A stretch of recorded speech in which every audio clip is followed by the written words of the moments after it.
なんなのよこれ。早く来てよ。お願い。ナルト！ This game's intro speaks by itself. Just as it was recreated in the manga and in the anime eventually, the narrative from Naruto being a child would suffer from a drastic change. Nothing that we lived or experienced on the first game, like his theme or even the seriousness of the story, would be similar to what we're about to see. A new world far from the village doors, full of danger, new characters, and truly remarkable stories. CyberConnect did an excellent job by representing this in the awaited sequel for one of its most successful games, October 14, 2010. Welcome to the second chapter of the Naruto Storm saga. This is Naruto Shippuden Ultimate Ninja Storm 2.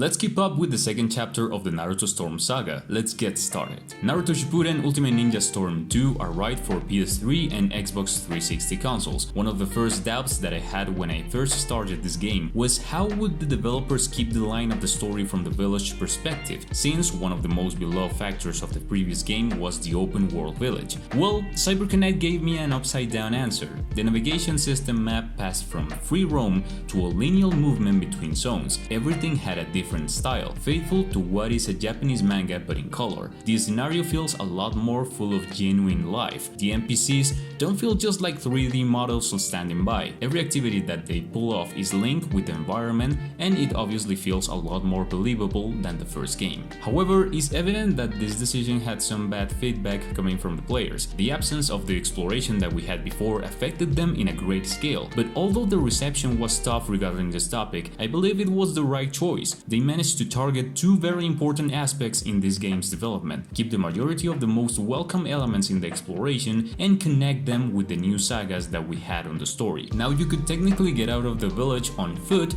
and visit some iconic places: the Sand Village, Rain Village, and even the Myoboku Temple. There's something special that makes me consider again and again that this is one of the best Storm games released: the excellent execution of the events on the story. They are CyberConnect, they are the cinematics and quick-time events specialists on anime games, but having that in mind, I have never seen such a faithful recreation of a story. The first 175 chapters of Shippuden were told with great careful, since they kept the most relevant fragments and made them accessible inside a Storm game, and managed to transmit the most important aspects from the story. Things kick off with the return of Naruto to the Hidden Leaf village after 3 years of training with Jiraiya. As soon as they're back, he encounters with Sakura and Konohamaru, and with just a couple of interactions they show us how Naruto is still an idiot sometimes, but deep inside he has a much more mature mindset. And that is taken to the limit with the first big interaction that we have in the story, the Kakashi exam.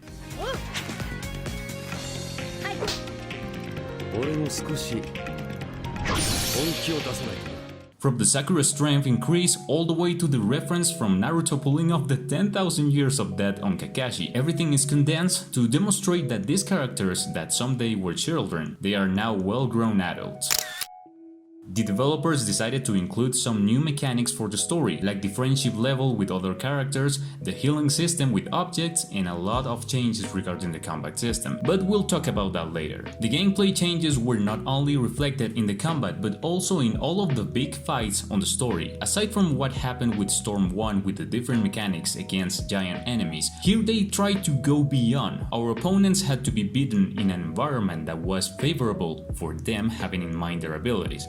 Sasori had his puppet army chasing us, Kakashi was able to use the Raikiri and conduct it through the water, Orochimaru was lethal with the scenario full of snakes and we had to deal with every single one of them. Kakuzu used his powers with different jutsu's natures to gain area, and so with a lot more examples. A lot of players consider this their favorite Storm game due to his faithful representation of the anime, but if you ask me, I would add a very important factor. This title covers some of the most memorable sagas for the fans. Just by representing the awaited battle between Sasuke and Itachi, it was a great challenge, but they pulled off in a brilliant way. The brutal fight from Jiraiya against Pain, the first time that Naruto does the Rasen Shuriken, and the final battle against Pain. This game is full of iconic stories, and by being developed as mirrored as it was, it had an incredible acceptance by the majority of the players.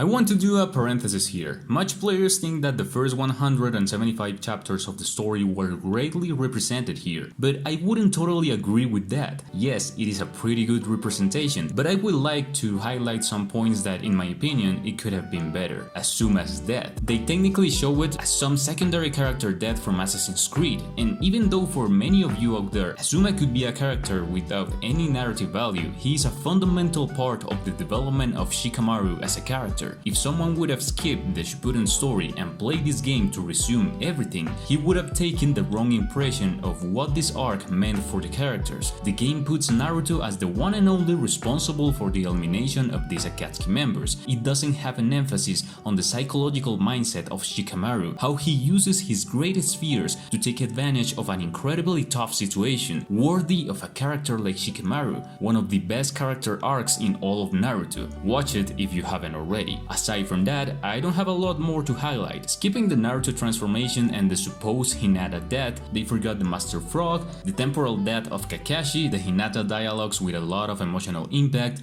well, a lot of things.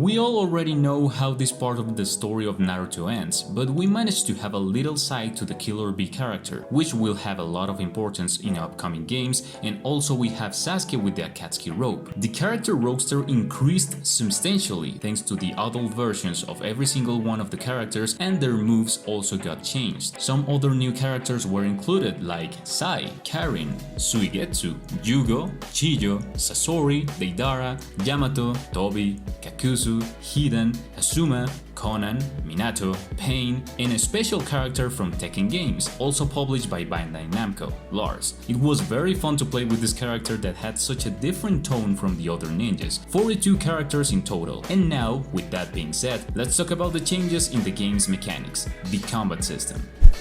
Right here, we are in front of a lot of changes regarding the gameplay. Let's start with the most evident one. The fluid and speed of reaction was improved regarding the last Storm game. Now you could feel more in control of what is going on with your characters. For the first time, you could select the assist type of your support characters, changing from attack, defense, and balance. We have a lot of changes regarding the awakenings. Now they have a time limit. If your opponent enters this state, you could not make an ultimate. It was impossible. The opponent just gets reflected. For the first time, we had ranged characters, the likes of Tamari, Tenten, Shino, and Deidara. Characters that had a hand-to-hand combat moveset, but now they decided to give them different abilities that would distinguish them from others. And also the team ultimate jutsus appeared for the first time. Now when your storm gauge was full, you could generate a red chakra and pull off an ultimate that included your teammates at the beginning, and the final animation was longer. And obviously you could deal more damage. As a lot of mechanics were included, a lot more were removed, like the wall fighting, the technique struggles, the charge punches that could blow off your opponent, and the minigames to escape from an ultimate. And that's why the ultimate jutsus were shortened. And even though these changes divided the players with a side that wanted the old mechanics to get back and another side that preferred the ones in the game now, there was a reality that could not be denied. And it was that all of these changes were included in order to add the single thing that everyone was asking for on the previous game, the online mode.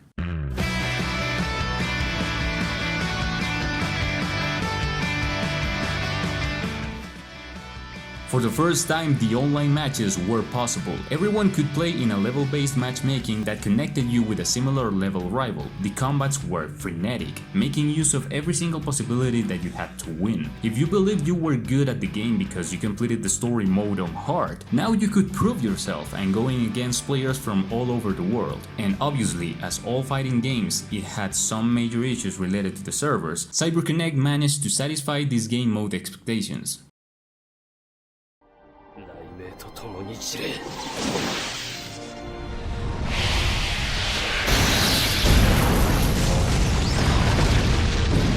To wrap up, if I had to name this game with just one word, would be epic. It had a great execution from the most important parts of the story with those excellent cinematics. It truly is a sensation that could only be described when you play it by yourself. It's a reminder of why Naruto is still one of the most popular and beloved series in pop culture even to this date. Every second that you play inside the story is worthy of your time. This Sasuke vs Itachi fight is spectacular in all the aspects, visually and narratively. Naruto against Pain condenses all the emotions that the game showed us until this climax, and if there's something for what this game deserves to be remembered, is how a manga or anime story should always be represented on a video game.